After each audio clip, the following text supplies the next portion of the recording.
Okay, hello everyone. Welcome to the Digital Twin Discovery Series.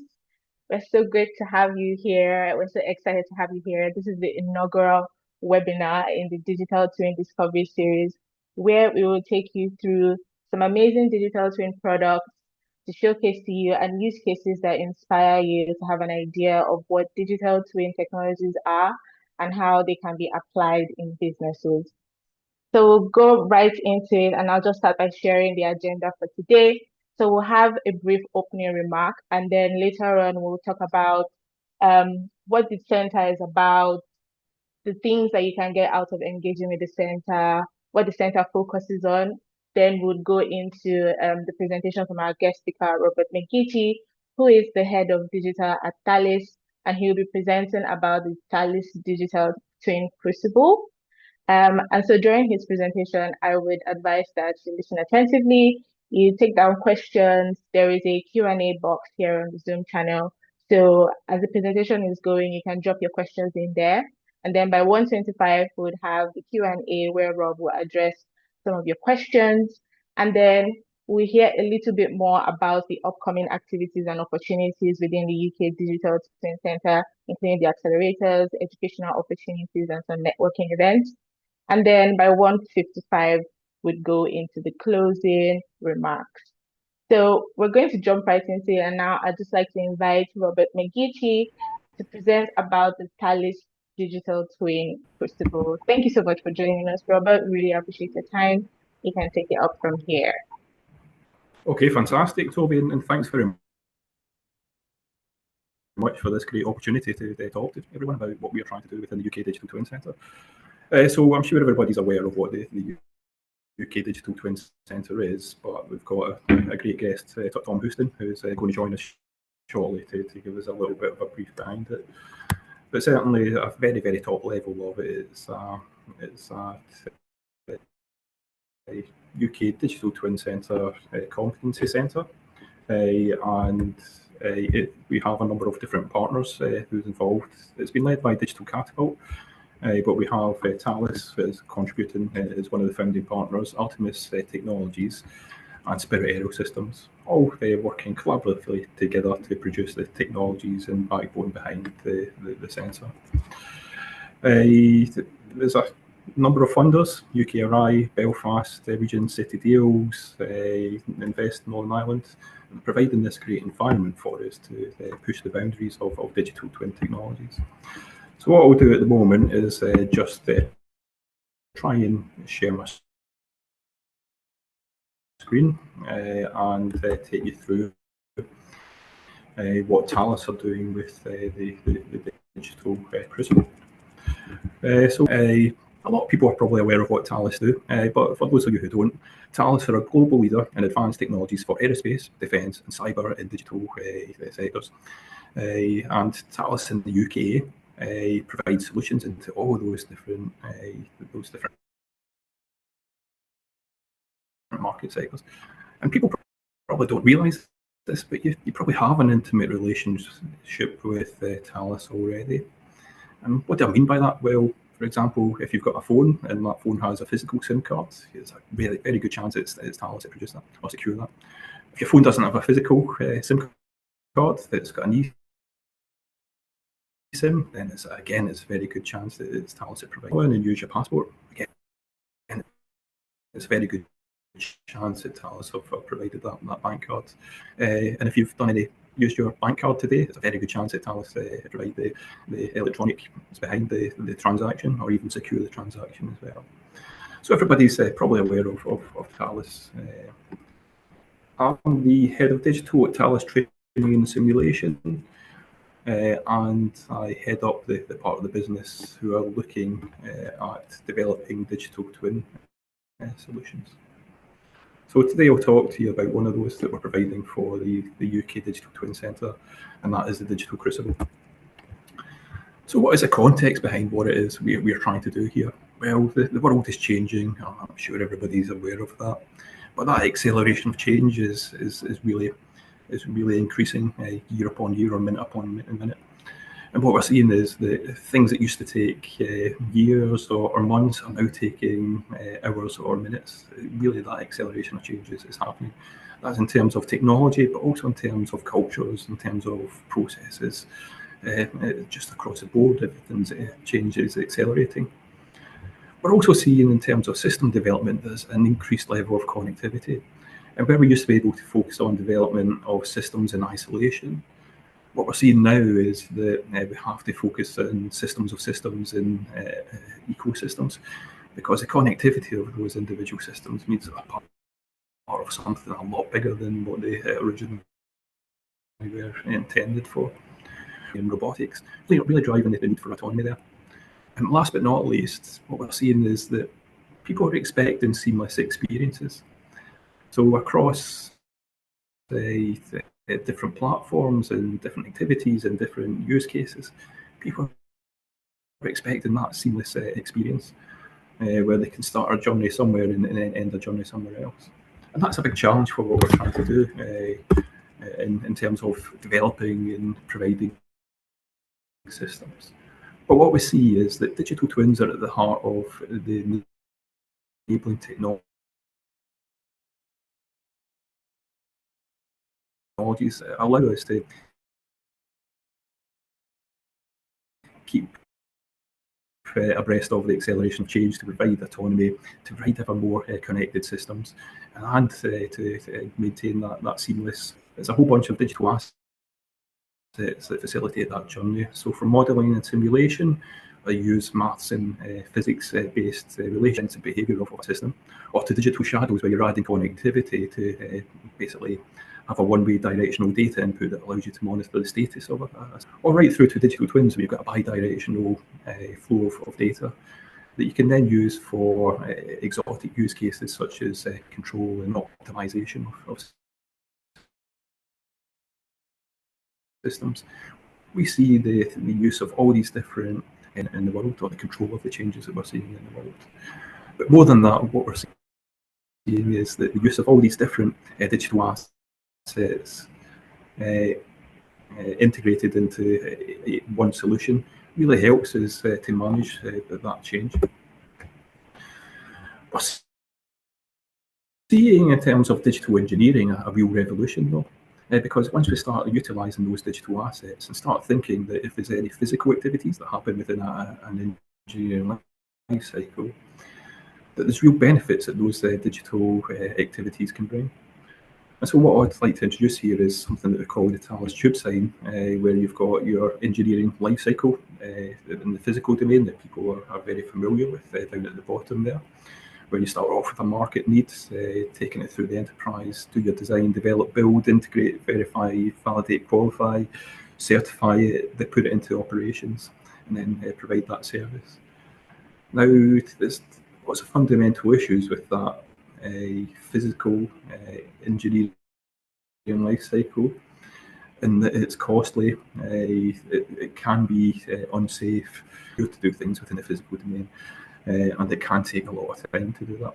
All the time having lots of risk, committing to designs where you've got a really low understanding of what the system or the problem space is for that system. And yeah, it's just a risky endeavour. But what happens is if you have a digital counterpart for each of those different activities, then you can start adding cost reductions, time reductions, and risk reductions that suddenly make the development of systems and even ecosystems all the more palatable and manageable.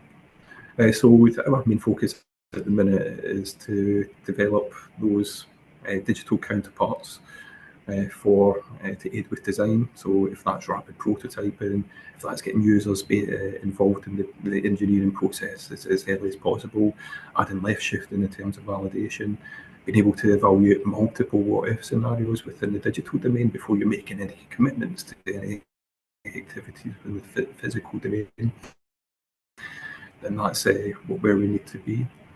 Our next validation qualification, where we want to reduce the risk, time and cost by providing systems of systems integration, continuous integration, large-scale integration opportunities. but also being able to test within the digital domain and capitalise on the benefits of the digital domain, like parallelization, large scale, you name it. The advantages of the digital domain really reduce the risk, time and cost of them. But we see the advantages of reusing the data, the models, simulation through that engineering lifecycle, but also into the operation side, where you can start benefiting from optimizing missions or optimizing performance of systems, being able to provide mission planning capabilities or even predictive maintenance, accident investigation, those things. So there's a plethora of different use cases that can reduce the risk, reduce the time to get a product or system and service, and also reduce the cost as well. So one problem is that that's quite complicated. Being able to add and reuse your components of digital twins and digital assets across that engineering lifecycle is fairly complex. So we decided to build something called the Digital Crucible. And from a needs perspective, it needs to develop, deploy, support and update solutions that are more precisely designed to user requirements, more adaptable, more resilient, both in a security and safety sense, more connected, going to be in service for longer, but responsive to different requirements across the life cycle, but also from that lower life cycle costs. And again, the increased use of digital assets and digital twins is key to fulfilling those needs. But there are blockers in the way of that happening. And that's the scarcity of skilled digital twin SQEP. So if you start off from first principles about building a digital twin, then that can be very difficult. Current toolset providers are curating closed and flexible systems. And that kind of closes the ability to collaborate and to build that overall ecosystem. It's also, from a commercial sense, a fear of exploitation of IP. Digital to the environment that people can actually collaborate and build bigger and better digital twins. And again, from that commercial sense, proprietary systems do not enable collaboration or mitigate the commercial issues. And from what we can see is that digital twin development, it currently involves minimal entity, so either software components, data, physical assets, interfaces, infrastructure and systems.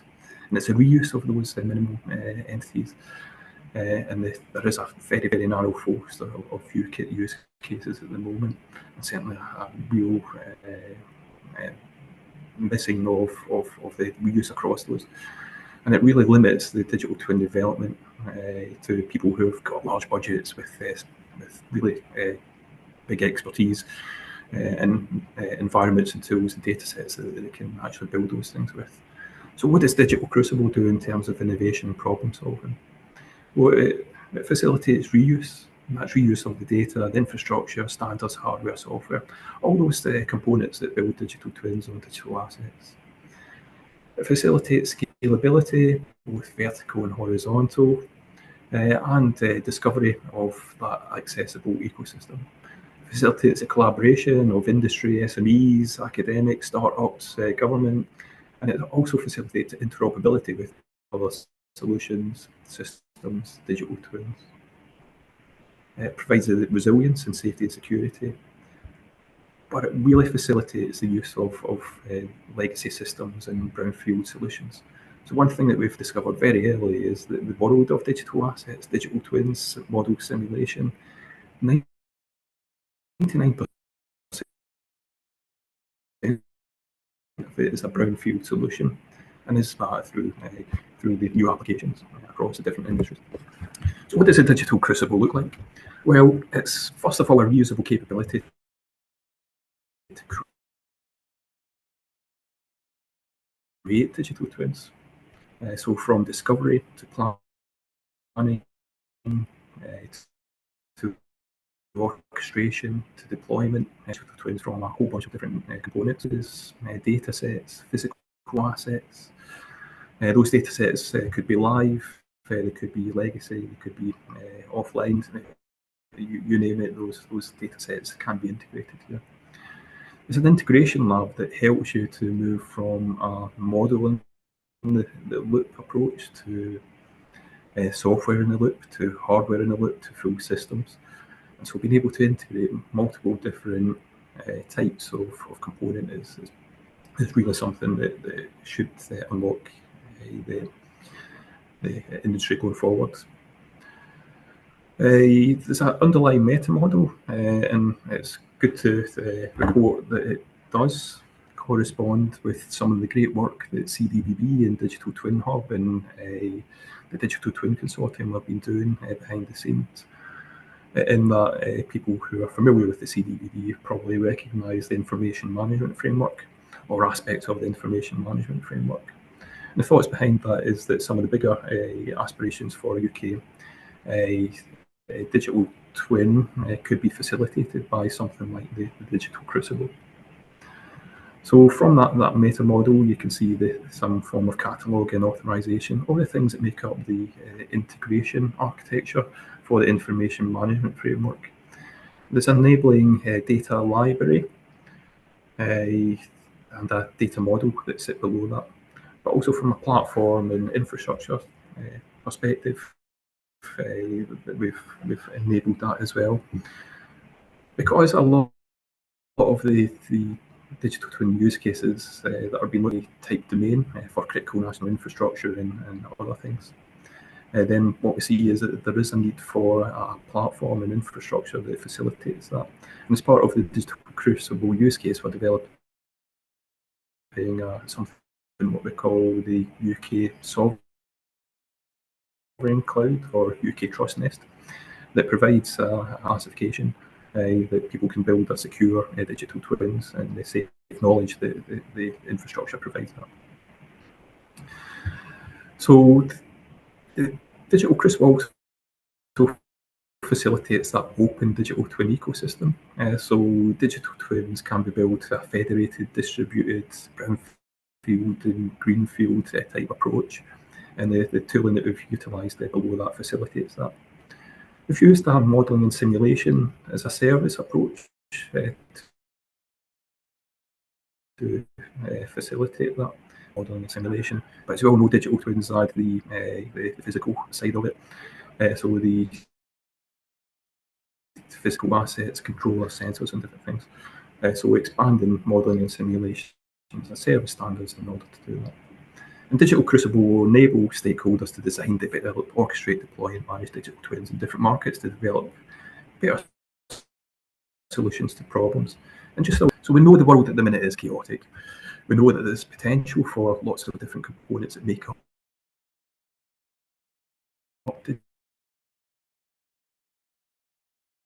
digital twins. So that could be modelling and simulation. It could be interfaces that we don't want to throw away, we want to gain reuse from. So we want to be able to discover that, and the first thing that the Digital Crucible does is provide that discovery capability through a catalogue. And people can then search through and find out how that component can be used, information about it, what it does, any blockers or constraints in terms of the deployment of it. Because we need to facilitate the world where the barriers for entry for SQUEP are reduced, when we've developed a user interface that allows you to plan digital twin deployments. And that's a simple drag and drop from the catalogue into the meta model. And being able to do that certainly does reduce the barriers of entry for building digital twins. So once you've planned the digital twin from all the different components that sit within the catalogue, and by the way, the catalogue's open for anybody to provide their components into it, it then provides the capability for you to orchestrate that. And at that particular point, your digital twin plan is agnostic of the infrastructure or platform you want to deploy it to. From there, you're able to deploy it to your infrastructure of choice, and then you're able to manage it beyond that going forward. So that could be a cloud-based development, or it could be a bare metal-based deployment. One thing that we have been able to demonstrate in the past few years is the ability to actually deploy it to a federated type landscape, where in one of the trade shows that we were supporting, we were able to deploy it to a workbench in Florida where the trade show was happening, but also maintain a simulation, a federated simulation, with components being executed within the UK in Crawley. So you've got this international collaborative digital twin that's happening across the Atlantic. It's no latency issues or any other issues associated with it. So it kind of illustrated that this federated digital twin with reusable, interoperable components is the art of the possible utilising Digital Crucible. And just to, as a final point, to illustrate the sorts of digital twins that we've been using for a pipe cleaner, when we were doing our demonstration in Florida, this was the sort of digital twin we were showing, where you've got a test range, where you've got a number of different physical assets. So the test range has got terrain, weather conditions, it's got traffic, obstacles, communications happening. But it's also a number of vehicles with platforms and sensors that are operating within that test range. And similarly, those users are operating those platforms and supporting infrastructure as well. And so we've, as well as having the physical twin side of things, there's the digital twin side of things, where you've got all these manner of different components which are represented within the digital domain. But you've also got the utilities which are providing the value. So if it's 3D, 2D visualization, if it's a tool that allows you to plan missions, etc., to integrate your physical assets, to manage your tests, to do some rudimentary modelling and simulation with MathWorks, to do some data analytics or digital twin management, then we're able to integrate all these different components utilising that drag and drop approach and deploy them to your infrastructure of choice, utilising the Digital Crucible. So that's a very, very quick overview of what Digital Crucible does, and now I can hand back to Tom or Toby if they've been able to join the call. So thank you so much for the presentation, Rob. That was a nice overview of what the digital twin crucible is like and how businesses can benefit from the solution that it offers. So now we'll just go straight into the questions. There are already quite a number of questions in the Q&A box, but before we dive into those, I just like to ask, in the context of the defense sector, in what ways is digital twin particularly important to that sector? So if you can give context to the defense sector and how digital twins can be applied there. Yeah, sure, Toby. And I suppose the good news is that the problems that the defence sector faces are no different to the problems that the civil sector faces. And so the real context is about how we cope with digital transformation, the acceleration of change, the need to develop products and systems and get them into service as quick as possible. And it could be in response to threats or in response to new capabilities that are required. How to do that in a cost-effective manner, and how to do that in a safe and secure manner, which is really important within the defence domain. So Digital Crucible spent an awful long time understanding the problem space, speaking to an awful lot of stakeholders within the defence domain, but also the civil domain as well, in order to understand the pains that they've got in a minute and the gains that can be created through Digital Crucible. So the good thing about it is that outside of the digital twin space, then we see that the need to get components and capabilities into service quicker is something that all manner of solutions are being put forward for. But need to actually create digital twins of these capabilities as well for predictive maintenance purposes, to keep them in service longer, to optimise their performance, etc. Is very much in the list of pains and gains that customers have got. So being able to satisfy both of those with the Digital Crucible is something that we look forward to doing in the very near future. Thanks, Robert. So that de-risking the process of innovating, you can do more with less using digital twins, and particularly the digital twin crucible. And that leads me to my next question. So is the digital twin crucible only useful to like big corporates, or can SMEs as well, smaller businesses, be able to use the digital twin crucible to experiment digital twin use cases? Yeah, it's a really good question, Toby. So what we're finding is that there are huge barriers of entries to anybody operating within the digital twin space. The costs of entry are some of those, but also the blockers to exploitation of components for digital twins, or even full digital twins as well. And so straight away what we see is that Digital Crucible will help lower some of those. And the Digital Crucible deployment to the UK Digital Twin Centre will allow SMEs to actually engage.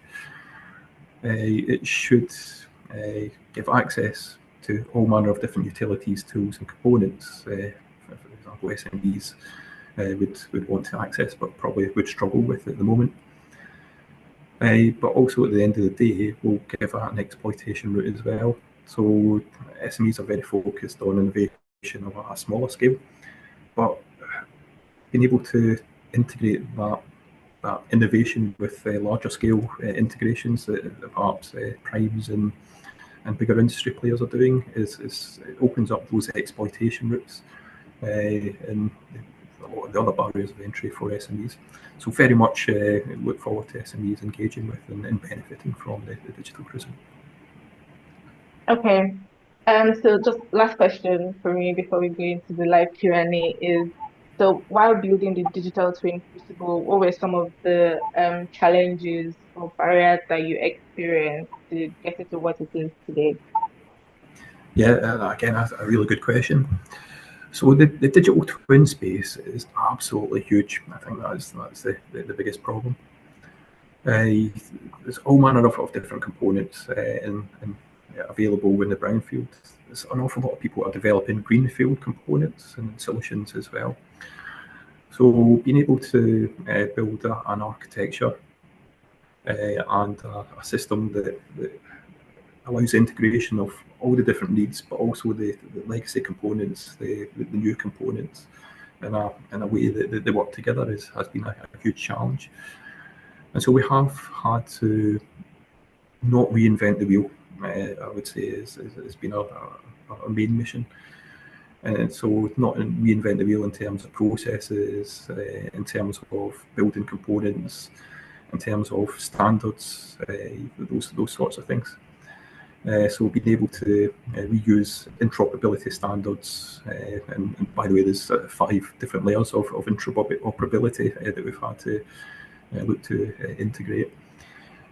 Has been really important in the mission of really lowering the barriers of entry for everybody and really reducing costs of digital twin development.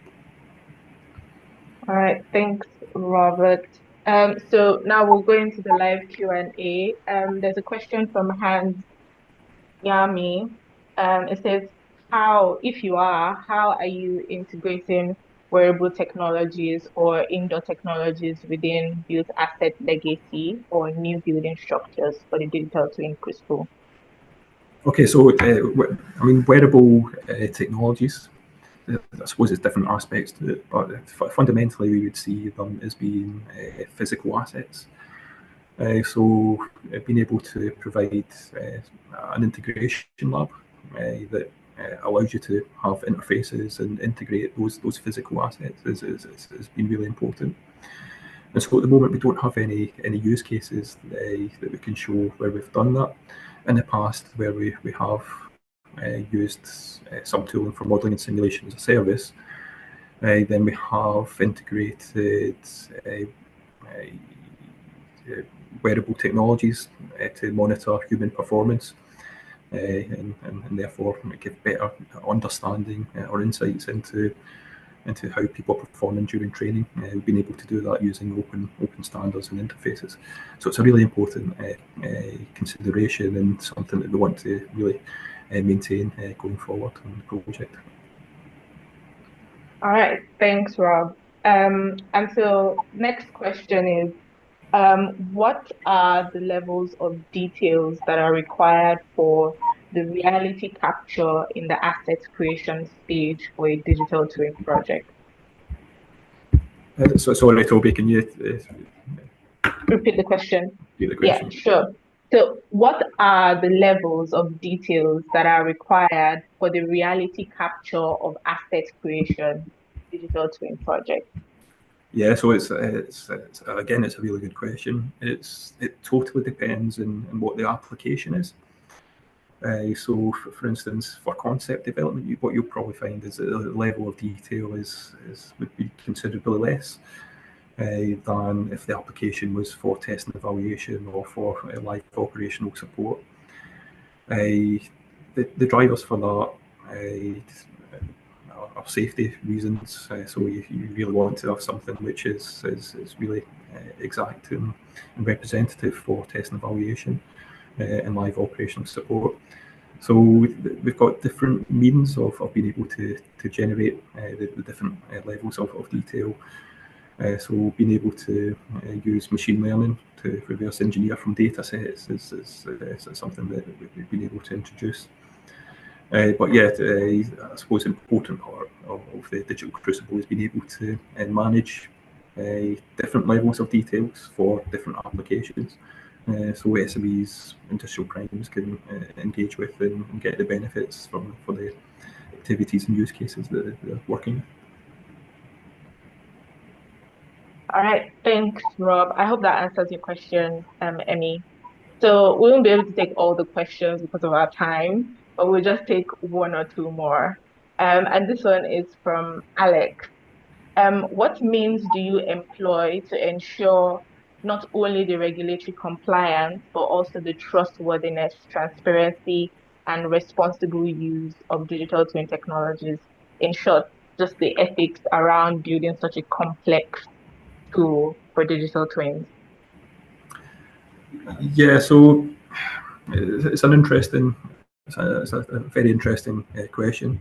Certainly, we've seen that as it's been part of the governance side of things. So we would need to ensure that there's a governance policy around the use or usability of the digital twin itself.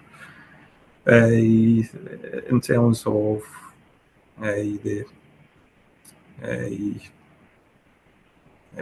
different aspects of the question, being able to for the UK Digital Twin Centre and other customers of the Digital Crucible to do that and use that in the way that they want, then we would expect that there to be a UK Digital Twin Centre governance policy around the digital twins that are there. Other customers would have different governance frameworks and policies around that as well. All right, thanks.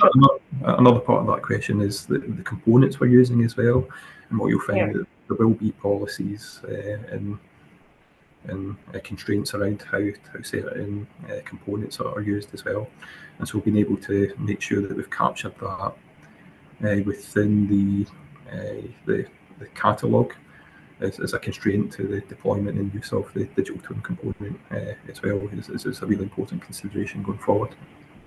Yeah, I think another important part is the data sharing ethics around the communications between the different components that exist within the system. So there's that, how is the data gotten, what are the ethics behind them, and what kind of data is being shared is also an important part to build the trustworthiness of digital twin tools. Yeah.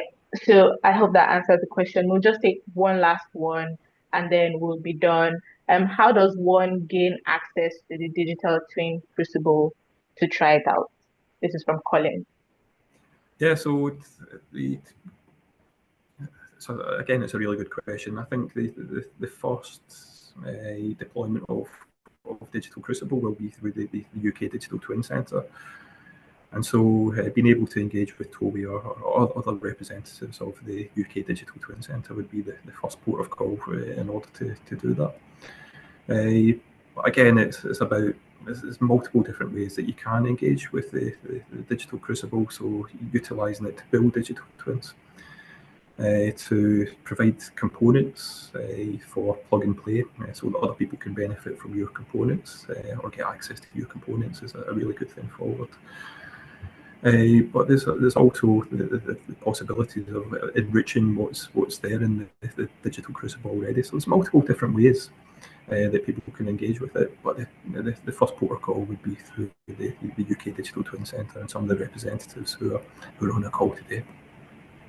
All right. Thank you very much, Rob. Really appreciate your time. Sorry we can't take all the questions. We're really pressed for time. Hopefully on the next series, we'll be able to answer some of these questions as well. So thank you for your time, Rob. And now we'll just move into what the UK Digital Twin Center is, and some of the cool things that we do. And that will answer the question about how to get access to the Digital Twin Crucible. And now I'll hand over to Tom, our head of industry engagement, who will be shedding more light on the UK Digital Twin Center. Welcome, Tom. Thank you, Toby. And I kind of caught the end of Rob's presentation there. And I think the other thing that bear in mind, Thales are obviously a huge user of digital twins, and it's core to a lot of the things they do in their business. The fact that they've then gone ahead and started to create their own platform, it's kind of unique. You know, it's not a software company trying to sell things to people and push features. What you'll find is the features and how Digital Crucible operates is because of the learnings that they've had over this past number of years. So it's a really important part. It's probably the first organization that have gone down the road as a user to actually then, because of their own requirements, go and build another digital twin platform. So, and we've found it excellent so far. So that's just that small point. So I'm going to talk today about the Digital Twin Center and give you an idea of what we do, how we do it. We all start off with some sort of mission of the organization, and this is our mission. I can kind of summarize it in a few sentences. What we have found so far with people working with digital twins or talking about digital twins is, first of all, the problem is most people don't understand it. The second thing is, where people do understand it, it's perceived to be incredibly expensive. And the third thing is that then introduces a huge amount of risk. So what our objective is to reduce that risk. And the way to do that is to start making technology more accessible. We're bringing the cost of building digital twins and entering that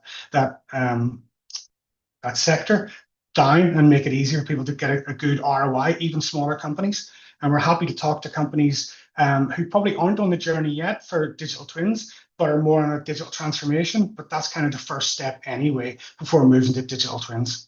So if you want to move on there. So we have 3 industry partners at the moment. You've obviously just heard from Rob with Thales.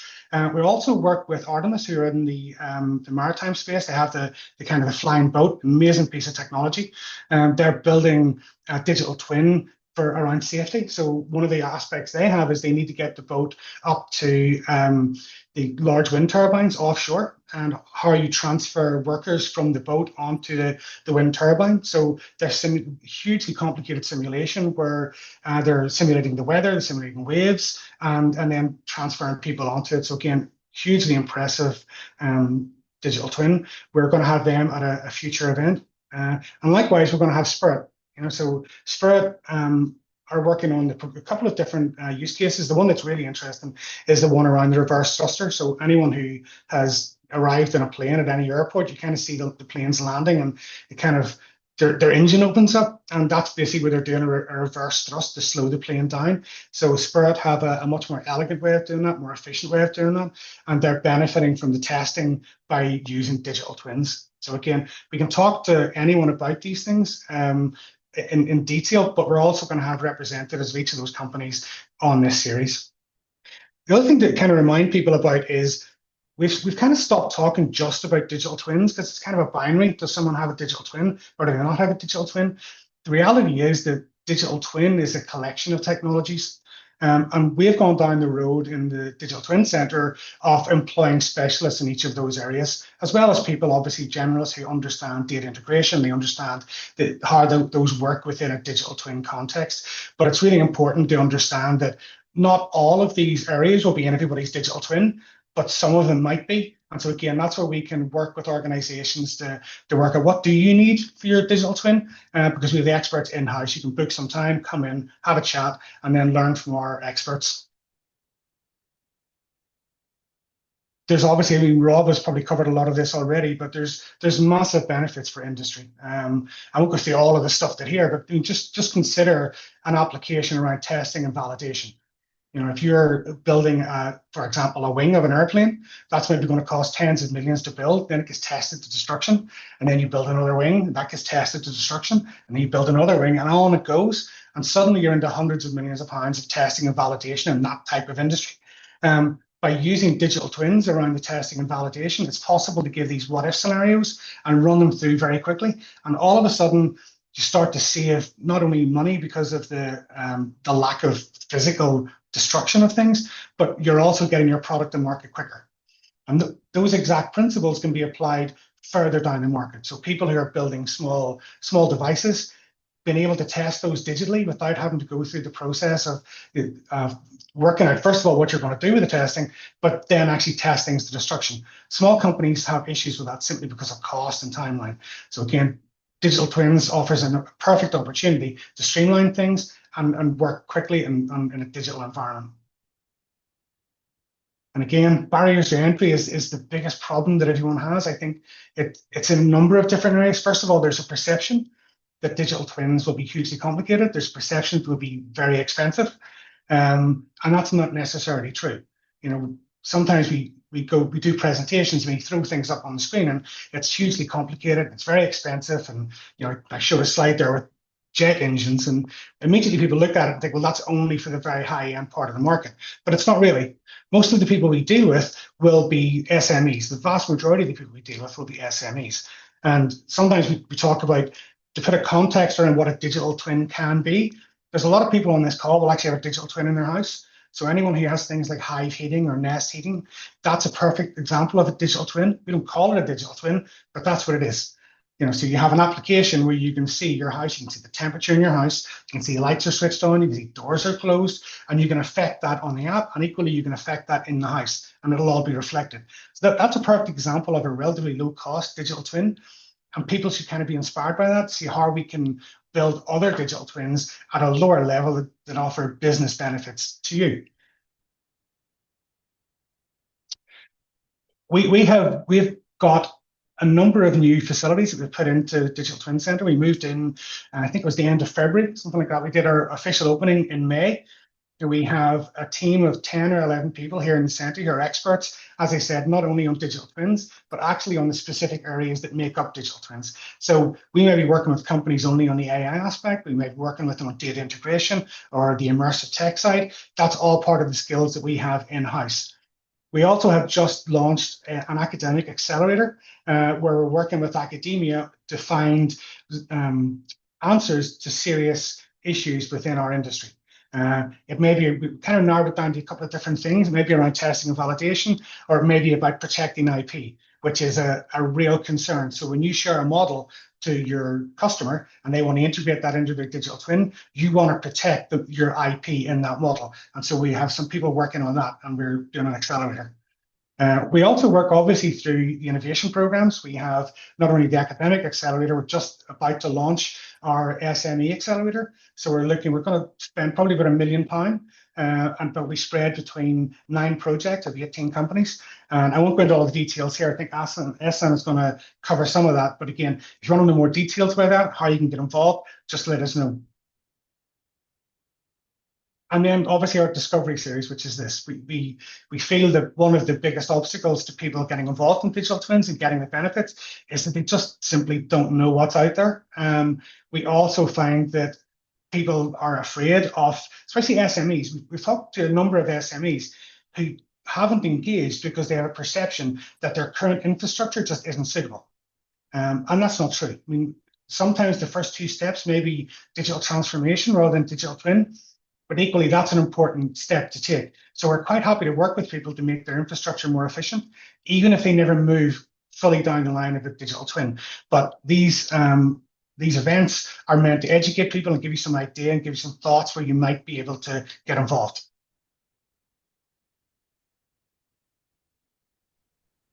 And with that, I'm going to pass over to SM, who will give you all the really complicated things and tell you all the things that we're actually doing. Thank you. Awesome. Thank you, Tom, and thank you, Rob. Good afternoon, everyone. My name is Ehsan Mukhtar, and I'm the Innovation Manager at the UK Digital Twin Center. And I'm excited to take you through an overview of what we have to offer in the coming months and how you can get involved in shaping the digital twin landscape across the UK. So let's begin with understanding the journey we are supporting, whether you're just exploring digital twins or already implementing them. Our center is designed to support organizations of at every stage. So we offer tailored support and guidance to help you accelerate your growth. Um, we plan to work with companies of all shapes and sizes and have unique offerings for each stage. For early stage companies, we have seminars and master classes like these, which you're attending right now. For mid stage companies who are looking for support, we have accelerator programs with both, like Tom said, financial and technical support. And for more mature ideas, we have in house support and labs for deploying digital twins into live environments. And at the heart of the UK Digital Twin Center is our belief in partnerships. We are actively connecting SMEs, tech vendors, industry leaders like yourself, to encourage knowledge sharing and unlock new commercial opportunities. Think of it as a dynamic ecosystem where innovation thrives through collaboration. And one of the first touch points for the organizations is our readiness assessment tool. This tool helps us identify where you are in your digital journey and how we can best support your next steps. It's a quick, insightful, and a great way to map out your potential collaboration part at the UK Digital Twin Center. So if you scan here, it will direct you to our readiness assessment where you can quickly fill it up. We are also hosting some SME networking events as well, which offer great opportunities to meet like-minded innovators, potential investors, and collaborators. These events are focused on building value and showcasing real-world applications of digital twin technologies. We had one such event last month at our center in Belfast, and we are going to host one on, in fact, 24th July in London. So keep an eye on our socials. We'll be sharing more details on that soon. Um, and like Tom said, our first accelerator program, which is called Demonstrate, it supports SMEs and tech vendors in creating proof of concept projects using digital twin solutions. We're primarily focusing on maritime, aerospace, and defense technologies. But if you have ideas around other industries as well, we are happy to take it. Each successful applicant will receive about £50,000 of proof of concept grant, as well as access to our lab facilities and technologists to bring their ideas to life. And the other accelerator is the R&D accelerator, which is geared towards academia. We'll work with our technologists and tier one companies in aerospace, maritime, and defense sectors to identify some pressing industry challenges, and then we'll invite universities to propose universities and RTOs to propose research-based solutions with funding and industry access included. And lastly, I think Tom touched briefly on this. Beyond funding, we offer direct technical support as well. So we have in-house technologists, and this includes demos, some consulting hours with them, access to our state-of-the-art digital twin lab, which features a variety of advanced hardware and software platforms to help your digital twin come to life. And like Tom said, we have a big team. We have an incredible team. We have in-house technologists, industry engagement specialists. These are the people who will support you through your digital twin journey and the engagement with us. And if you are interested in learning more or want to get involved in any of the programs, we encourage you to sign up through the link provided. This is kind of your gateway to all the grants and events and mentoring and more. Also, we'll be advertising date and time and speaker of our next lunch and learn sometime next week. So stay tuned for that. So yeah, this was our first lunch and learn. I hope you got some value out of it. Thank you once again to Rob and Tom for presenting, and thank you everyone for joining us today. We are incredibly excited about what lies ahead for us and for you guys at the UK Digital Twin Center. We'll see you hopefully for our next lunch and learn. Thank you very much, and hope you have a great day.